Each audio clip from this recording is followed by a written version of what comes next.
Jeg hedder Clara Mosconi, og jeg er netop blevet færdig på Kunsthøjskolen i Malmø.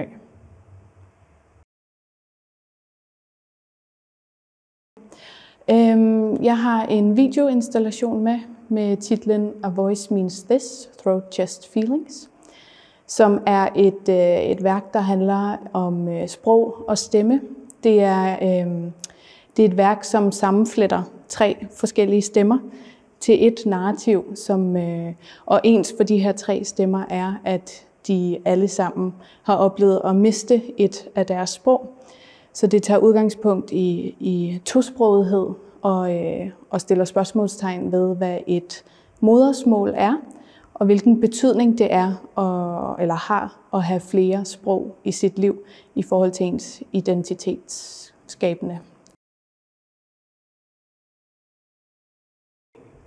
Jamen det er, at der er enormt meget skam og sorg forbundet med ikke at føle sig helt i et sprog, men ligesom at være fordelt ud på flere forskellige sprog, kan man sige.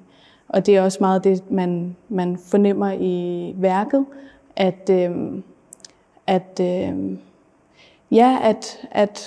i det, at et sprog falmer, for eksempel, til fordel for det andet sprog, så opstår der nogle ret komplekse følelser der. Men jeg har så brugt, og det er det, som vises på projektionen inde i værket, nogle forskellige tegn, jeg har skabt. Jeg har skabt det paralingvistiske indeks, som jeg kalder det, som er en samling af 32 tegn, som markerer det paralingvistiske sprog. Så alt det nonverbale sprog, som opstår, når vi snakker og kommunikerer med hinanden, men som ikke er faktiske ord, rationelt sprog. Så på en måde så bliver værket også en hyldest til når vi ikke kan sprog, eller når vi fejler i sprog, eller når vores ene sprog falmer, eller vi glemmer, så er der alligevel et produkt af det, som er det her paralingvistiske sprog.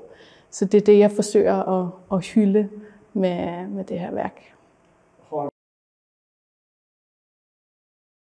Enormt meget, ja. Det er på en måde alt det, eller den del af sproget, som vi opfatter som miskommunikation, eller som vi for eksempel i en interviewsituation som den her, altid vil forsøge at skære fra. Alle vores tøven og vores smasken og vores vejrtrækninger, nervøse vejrtrækninger for eksempel.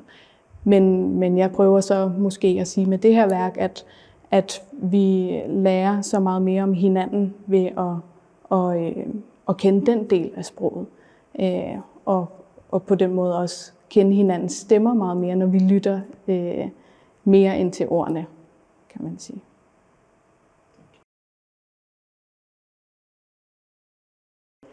Jamen, først og fremmest så skal jeg starte op i mit nye atelier, som jeg får til februar, som jeg glæder mig meget til. Og så skal jeg udgive et kombineret kassettebånd og bogværk i 2025, og det kommer nogle af de her penge også til at gå til. Så det er spændende.